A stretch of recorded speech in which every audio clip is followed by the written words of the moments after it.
सभी को नमस्कार, जय हिंद, जय भारत, जय जय राजस्थान। कैसे हैं आप सभी? तो दोस्तों, एक बहुत ही सुंदर इंफॉर्मेशन आपके लिए लेकर आया हूं।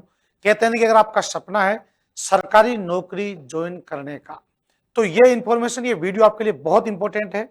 और सरकारी नौकरी भी बिना किसी एग्जाम के और बिना किसी भाग दौड़ के सीधे आपको सरकारी नौकरी अगर प्राप्त करनी है तो ये वीडियो आपके लिए बहुत आवश्यक है। इसको अंत तक अवश्य देखिएगा। क्या योग्यता है इसके अंदर, किस तरह से आप इसको ज्वाइन कर सकते हैं, कौन इसके अंदर योग्य होंगे, एज क्या होनी चाहिए, डॉक्यूमेंट्स क्या होने चाहिए, फॉर्म भरते समय किन बातों का ध्यान रखना है, कौन सी बातें आपको करनी है, कौन सी बातें आपको नहीं करनी है, संपूर्ण डिटेल इस 5-7 मिनट के वीडियो में मैं आपके साथ में साझा करने वाला हूं। तो देखिएगा दोस्तों, एक भर्ती जो आपको सीधा सिलेक्शन दे रही है और भर्ती है बहुत ही लाजवाब, राजस्थान सफाई कर्मचारी सीधी भर्ती 2026। अगर आपने इससे पहले कोई फॉर्म भरा, जैसे अपन कहते हैं आजकल ओटीआर, वन टाइम रजिस्ट्रेशन करवा रखा है या नहीं करवा रखा है, तो आपके लिए क्या रूल्स ऑफ रेगुलेशन रहने वाले हैं, कैसे आप इसके अंदर फॉर्म भर सकते हैं, कैसे आप लोग इसके अंदर एलिजिबल है या नहीं है इसकी जांच आप लोग कर सकते हैं, आपकी एज कितनी है, वो सारी बातें।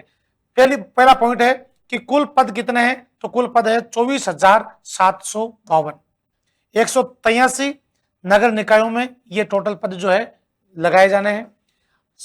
अब सबसे इंपॉर्टेंट बात आपको जानना है कि आपके आवेदन कब से स्टार्ट हो रहे हैं भाई? 15 अगस्त 2026 से आवेदन कब से स्टार्ट हो रहे हैं? 15 अगस्त 2026 को, यानी अगस्त में स्टार्ट होंगे। लेकिन इसकी पूरी जानकारी, डॉक्यूमेंट आपको अभी से कंप्लीट कर लेना है। अंतिम तिथि क्या रहेगी आपके? अंतिम तिथि रहेगी आपके 28/9/2026। ये आपके फॉर्म भरने की लास्ट तिथि है। तो लास्ट तिथि का इंतजार नहीं करना है अपन को, तो 15 अगस्त से ही अपन को फॉर्म भरना शुरू कर देना है। फॉर्म आपका कहां भरा जाएगा? तो आधिकारिक जो पोर्टल है दोस्तों, https://urban-rajasthan-government.in पर जो है आपका फॉर्म भरा जाएगा। कौन कौन फॉर्म इसके अंदर भर सकते हैं वो आप लोग जानिए। सबसे पहले आपके पास क्या क्या डॉक्यूमेंट्स होने जरूरी है, क्या आप पात्र है इसके लिए? आपके पास में मूल निवास प्रमाण पत्र आपका होना कंपलसरी है भाई। जिस राज्य में, राजस्थान में आप रह रहे हो, किस जिले के हो, किस गांव के हो, वो आपका मूल निवास प्रमाण पत्र बिल्कुल आपके पास में होना जरूरी है। दूसरा, एज क्या है? एज आपकी 21 वर्ष से लेकर के 40 वर्ष के बीच में। याद रखे, पूरे सुन लेना, 21 से 40। लेकिन यहां पर एज में डिस्काउंट भी है। एससी, एसटी, ओबीसी, ईडब्ल्यूएस, इनको अलग अलग, वो भी कितने वो भी बताऊंगा मैं आपको। यहां याद रखें, आयु की जो गणना है वो 1/1/2027 के आधार पर की जाएगी। 1/1/2027 तक आपकी एज जो है वो 40 या 40 से कम या 21 से अधिक होनी जरूरी है। अगला पॉइंट, अनुभव। अनुभव क्या है इसके अंदर? अनुभव यहां पर आपको सीधा 1 वर्ष का सफाई कार्य का अनुभव आपके पास होना। लेकिन ध्यान रखना, सफाई कार्य कहां पर, ऐसा नहीं कि आप लोग जो है किसी के निजी घर पर जो है सफाई कर रहे थे वो भी अनुभव माना जाएगा, नहीं। सरकारी अनुभव आपके पास होना चाहिए, यानी राज्य के किसी भी नगरीय निकाय, केंद्र, राज्य विभाग या अधिकृत संवेदन के माध्यम से। जैसे आप लोग कोई लिमिटेड संस्था में काम कर रहे हो, तो जैसे यहाँ का आपका जैसे उत्कर्ष है, उत्कर्ष में कोई सफाई कर्मचारी का काम कर रहा है, तो वो जो है यहां से उसका जो है सर्टिफिकेट बनाएगा और उसको अप्लाई कहां से करवाएगा? अप्लाई करवाने के लिए आपको संबंधित नगर पालिका, नगर निगम या नगर परिषद में जाकर के और वहां के अधिकारी को वो प्रमाण पत्र दिखाना पड़ेगा, उसके ऊपर साइन करवाने होंगे। और ये अनुभव आपके पास में 1 वर्ष का होना कंपलसरी है। कितने वर्ष का? 1 वर्ष का। अब 1 वर्ष में भी 1 वर्ष कंटिन्यू की जरूरत नहीं है आपको। जैसे मान लो आपने यहां पर 6 महीने ही काम किए हैं, इससे पहले आपने 3 महीने कहीं और जगह काम किया था, तो 6 और 3 9, तो हो सकता है अगले 3 महीने, इससे पहले 3 महीने आपने और पहले काम किया था, टोटल कितने हो गए? 12 माह। 12 महीने अगर तुमने यहां पर काम किया है, तीनों संस्थान का वहां से आपको सर्टिफिकेट लेना है और नगर पालिका जाना है और वहां से जाकर के उसके ऊपर साइन करवाना है, तो आपका ये इसके अंदर जो है दोस्तों अनुभव होना जरूरी है, तो आप सरकारी नौकरी लग सकते हो। ये आपको ध्यान रखना है, ठीक है। अगला पॉइंट, 1 वर्षीय अनुभव प्रमाण पत्र के सख्त नियम क्या है? देखो, 3 महीने, 9 महीने, 1 वर्ष। देखो, अनुभव लगातार 1 वर्ष का या अलग अलग अवधियों को मिलाकर 1 वर्ष का हो सकता है, मैंने अभी आपको बताया। फिर देखो अगला क्या है, कि प्रमाण पत्र जारी होने की तिथि, जो आप प्रमाण पत्र बनवा रहे हैं नगर पालिका में जाकर के, तो वो जो प्रमाण पत्र है आपका 1 अगस्त 2026, कितनी तारीख से? 1 अगस्त 2026 के पश्चात का होना, पश्चात और आवेदन की अंतिम तिथि से पूर्व होना जरूरी है। जैसे भाई 1 अगस्त जो है 1/8 के बाद वो बनेगा, और किससे पहले बनाना है आपको? 28/9 से पहले, यानी 28 इस डेट के बीच में, यानी 1/8 से लेकर के और 28/9, यानी आप 27 ही मानो, 27/9 से पहले आपको जो है ये प्रमाण पत्र आपका बना हुआ होना चाहिए। करेक्ट बात है। सक्षम अधिकारी, यानी किससे आप लोग इसको अप्लाई करवा सकते हो? तो सुनना, देखो, जैसे मुख्य नगर पालिका अधिकारी होते हैं, वीडियो वगैरह है, या फिर दोस्तों हस्ताक्षर होना आवश्यक है भाई। यानी नगर पालिका हो, वहां पर नगर पालिका, नगर निगम, आपके जो महापौर जी है, या नगर परिषद है, तो कोई से भी जगह पर आप जाकर के वहां के अधिकारी से जो है साइन करवा लिए, वहां की सील लगवा ली, आपका प्रमाण पत्र तैयार टन से। अगला पॉइंट, रिक्तियों का परिदृश्य अवसर कहां है? तो वो देखो आप लोग, कुल पद कितने हैं? 24,752 पद है। अब इसके अंदर नॉन टीएसपी 24,277 और टीएसपी के लिए 475 पद, राजधानी अनुसूचित क्षेत्र। याद रखें, सर्वाधिक पद है जयपुर में 4,811 पद है, कोटा में है 1,357, बीकानेर में 1,084, जोधपुर में है 890, सीकर में है 480। ये तो मेन है। उसके बाद में अलग अलग जगहों पर जो है एक पद, 2 पद, 3 पद, 5 पद, जब हर जगह है। अब आपको याद रखना चयन प्रक्रिया क्या रहेगी आपकी, तो लॉटरी सिस्टम के माध्यम से आपका जो है इसमें सिलेक्शन होना है। ये सीधी भर्ती ऑनलाइन सॉफ्टवेयर द्वारा लॉटरी प्रक्रिया से होगी। प्रथम क्या रहेगा? उस नगर निकाय का अनुभव, यानी जहां पर जैसे आपने फॉर्म भरा है जोधपुर का, तो उस जोधपुर नगर निकाय में आपका क्या अनुभव है? एक चीज ध्यान रखना, आपको एक ही नगर निगम, नगर परिषद, नगर पालिका में फॉर्म लगाना है अपना। हाँ, एक से अधिक लगाने पर आपका फॉर्म निरस्त हो जाएगा।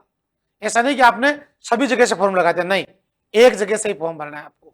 याद रखें, द्वितीय क्या रहेगा? उसी जिले के अन्य नगर निकाय का अनुभव हो आपके पास में। या तीसरा ऑप्शन क्या है? राज्य के किसी भी अन्य नगर निकाय का अनुभव आपके पास में हो। तीनों आपके, यानी प्राथमिकता इसको देना है, सेकेंड स्तर पे इसको रखेंगे, थर्ड स्तर पे इसको रखेंगे, और इसमें इसके बाद आपका चयन होगा। ठीक है, ध्यान दे, एक आवेदन केवल एक ही नगरीय निकाय में आवेदन कर सकता है। एक से अधिक आवेदन करने पर आपका फॉर्म निरस्त कर दिया जाएगा। तो 1.5 साल की नहीं करनी बिल्कुल भी। फिर अपनी श्रेणी पहचाने, आयु में छूट कितनी मिलेगी अगर आपने वन टाइम रजिस्ट्रेशन करवा रखा है या नहीं करवा रखा है। तो सामान्य पुरुष यानी जनरल कैटेगरी को आयु में कोई छूट होती नहीं है, तो 600 रुपए। ओटीआर अगर आपने पहले से करा रखा है तो आपको कोई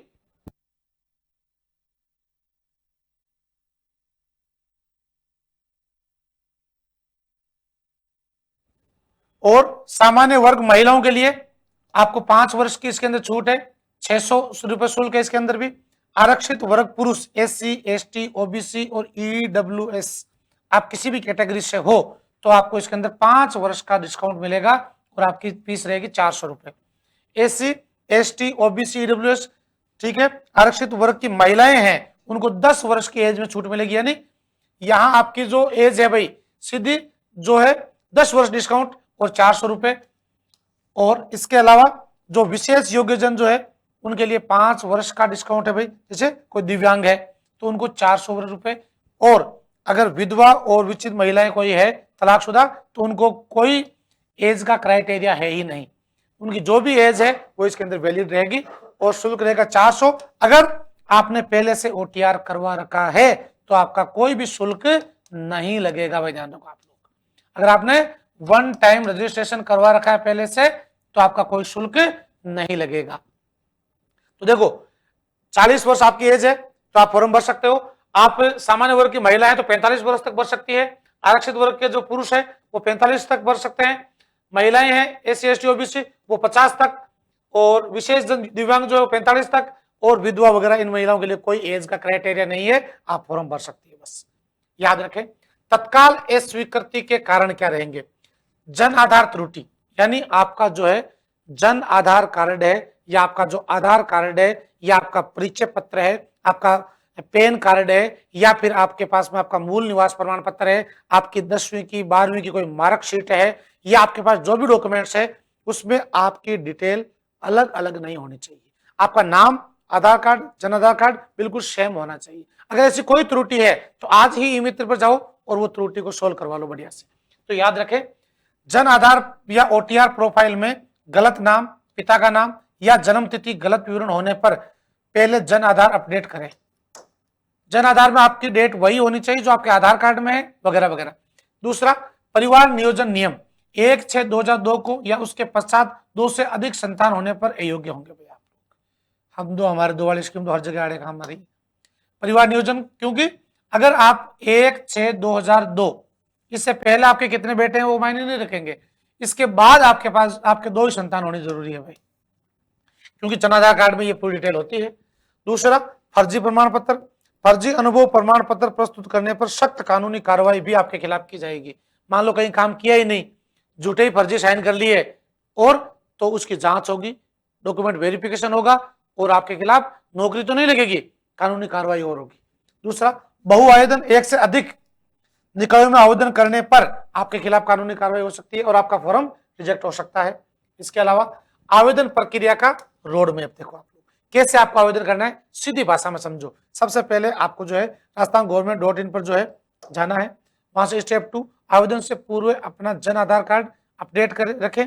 ओटीआर के बाद संशोधन संभव नहीं होगा। आपका रजिस्ट्रेशन हो गया, उसके बाद कोई संशोधन नहीं होगा। दूसरा, वन टाइम रजिस्ट्रेशन पूरा करें और अपनी श्रेणी अनुसार शुल्क जमा करवाएं। आप जनरल से हो, ओबीसी से हो, एससी से हो, एसटी से हो, महिला वर्ग जो भी है, उतना पैसा आपको जमा करवाना है। स्टेप 4 क्या है, वेब कैम, मोबाइल से स्पष्ट लाइव फोटो कैप्चर करें आप लोग। फोटो ध्यान रखना, चश्मा लगा करके, टोपी लगा करके, स्टाइलिश में खड़े होकर के, ठीक है, ठीक है। सेल्फी लेते समय जो है मुंह को यूं आधा ऐसा कुछ नहीं करना है, ध्यान रखें। और स्टेप 5 है कि एप्लीकेशन आईडी प्राप्त होने तक फॉर्म सबमिट नहीं माना जाएगा भाई, यानी आपकी एप्लीकेशन आईडी जो है उसको सबमिट करो, हाँ, तभी फॉर्म आपका कंप्लीट माना जाएगा। अगला पॉइंट देखो, लाइव फोटो कैप्चर सख्त नियम क्या है।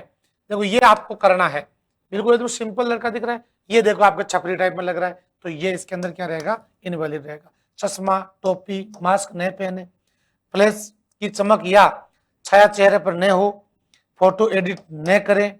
ऐसा नहीं कि फोटो वहां पर भी तुम जो है फोटो अपडेट करके उसको ब्यूटी प्लस कर रहे हो, नहीं, और ब्यूटी प्लस कैमरे से फोटो भी नहीं खींचनी है, हाँ, फोटो भी बिल्कुल सिंपल कैमरे से खींचनी है। सफेद या हल्के रंग की पृष्ठभूमि हो पीछे, चेहरा कम से कम 50% जगह घेरे, आंख, नाक और ठुड्डी जो है स्पष्ट दिखाई दे आपकी, उचित वहां पर जो है रोशनी हो, तो आप लोग सुंदर दिखेंगे, बढ़िया, कोई दिक्कत नहीं है, ठीक है। प्रो टिप, लाइव फोटो के लिए 5 सेकंड का टाइमर मिलेगा, पल के झपकाएं ताकि फोटो स्पष्ट आएगी। यानी जब आप कैमरे के सामने, वहां वेब कैमरे के सामने बैठोगे ना, तो वहां आपके पास 5 सेकंड रहेगा ऐसे, उसमें आप आंख पे झपकाओगे तो आपकी फोटो जो है कैप्चर पूरी एकदम सही होगी। फिर है भाई हस्ताक्षर और दस्तावेज अपलोड निर्देश क्या है। 7.7 सेंटीमीटर और 2 सेंटीमीटर, यहां आपको क्या करना है, अपने साइन करने हैं। जैसे मैं कहूंगा मेरा नाम है, तो मेरा नाम जो इसके अंदर ही आना चाहिए। देखो, केवल काले या गहरे नीले बॉल पेन का उपयोग करें। जेपीईजी प्रारूप आकार 20 KB 50 KB, यानी फोटो का आकार आपके जो साइज है 20 से 50 KB हो सकता है। मोबाइल से खींचा गया हस्ताक्षर का फोटो अस्वीकार हो जाएगा, उसे स्कैन करें। मोबाइल से फोटो खींचोगे, पहली बात तो ये 20 KB में आएगी नहीं, मोबाइल की फोटो जो है 1 MB से एक्स्ट्रा जाएगी, वैसे अपलोड नहीं होगी। तो ऐसे में आपको क्या करना है, साइन आपको इस गोल घेरे के अंदर ही करना है। जैसे मैं कहूं मेरा, मैंने जैसे नाम लिख दिया मेरा एलनुसा, ठीक है। अब देखो आवेदन का नियम, जाति, वर्ग प्रमाण पत्र और अनुभव प्रमाण पत्र आवेदन की अंतिम तिथि से पूर्व के जारी होने चाहिए भाई, यानी 28/9 जो लास्ट डेट है उससे पहले, यानी 27/9 तक आप लोगों का प्रमाण पत्र, जाति प्रमाण पत्र, मूल निवास प्रमाण पत्र उससे पहले का ही होना चाहिए, बाद का नहीं चलेगा। अगला पॉइंट है भाई, अंतिम चरण क्या है, सबमिशन और सुरक्षा चेक, यानी इसके बाद आपके पास में जो प्रिंट आएगा उसका पूरा चेकअप देखना है। सबमिट करने से पहले फिर उसमें सभी प्रविष्टियों को ध्यान पूर्वक जांच ले। आपका नाम, पिता का नाम, माता का नाम, कैटेगरी, डेट ऑफ बर्थ, ठीक है, फोटो सही आई है कि नहीं आई है, या फिर आपके आईडी में जो है नाम सही है, सारे के सारे एक बार, 2 बार नहीं, 3 बार पढ़ लेना इनको, ठीक है। एप्लीकेशन आईडी जनरेशन, यदि एप्लीकेशन आईडी जनरेट नहीं हुआ है तो आपका फॉर्म जमा नहीं माना जाएगा। एप्लीकेशन आईडी, जैसे आप फॉर्म भरोगे ना तो आपको एक एप्लीकेशन आईडी मिलेगी वहां पर। दूसरा, प्रिंट आउट भरे हुए आवेदन का पत्र का प्रिंट भविष्य के लिए सुरक्षित रखें, क्योंकि जब आपको आपका नाम रजिस्टर्ड होगा, आप जो सिलेक्ट होंगे, तो उस समय आपको इसकी जरूरत पड़ेगी। किसी भी अद्यतन जानकारी के लिए नियमित रूप से विभागीय वेबसाइट है अपनी, ठीक है, राजस्थान गवर्नमेंट.in के ऊपर अवलोकन कर सकते हैं। यहाँ इसकी पूरी जानकारी जो है आपके साथ में साझा कर दी जाएगी। तो ये दोस्तों आपके चतुर्थ श्रेणी के लिए बहुत ही बढ़िया वैकेंसी है आपके लिए। डायरेक्ट सीधा सरकारी नौकरी लगने का, याद रखो आप लोग, नौकरी कैसे भी हो, नौकरी सरकारी हो तो लोगों का नजरिया, लोगों का बिहेव सब चेंज हो जाते हैं। सरकारी है भाई, तो सरकारी नौकरी में अगर आपको प्राप्त करना है तो आप अगर आपके पास में 1 साल का अनुभव है तो आप लोग चूकना मत, रजिस्ट्रेशन करें। और कोई भी इंफॉर्मेशन आपके हो, आपकी कोई भी क्यूरी हो और आपको ज्यादा जानकारी वाली से नहीं है तो आप लोग कमेंट बॉक्स में भी इसको लेकर के आप अपना कोई भी क्वेश्चन जो है वो कर सकते हैं। हम उसको देख करके जवाब देने का पूरा प्रयास जो है करेंगे। और हाँ, सबसे इंपॉर्टेंट बात तो भूल ही गए भाई अपन, तो सबसे इंपॉर्टेंट बात यह है कि इसमें आपका जो पेमेंट कितना रहेगा, तो मासिक वेतन आपका रहने वाला है यहाँ पर कितना, 7,410 रुपए। लेकिन याद रखें 8वां वेतन आयोग भी लगने वाला है, उसके बाद में आपकी सैलरी क्या होगी ये तो आने वाला समय बताएगा। बट अभी आप जॉब लगते हो 7,410 रुपए आपका महीने का पेमेंट आपको मिलने वाला है। तो रजिस्ट्रेशन करें, 15 अगस्त से रजिस्ट्रेशन स्टार्ट होंगे और पूरी इंफॉर्मेशन मैंने आपके साथ साझा कर दी है। तो पुनः आप सभी को नमस्कार, जय हिंद, जय भारत।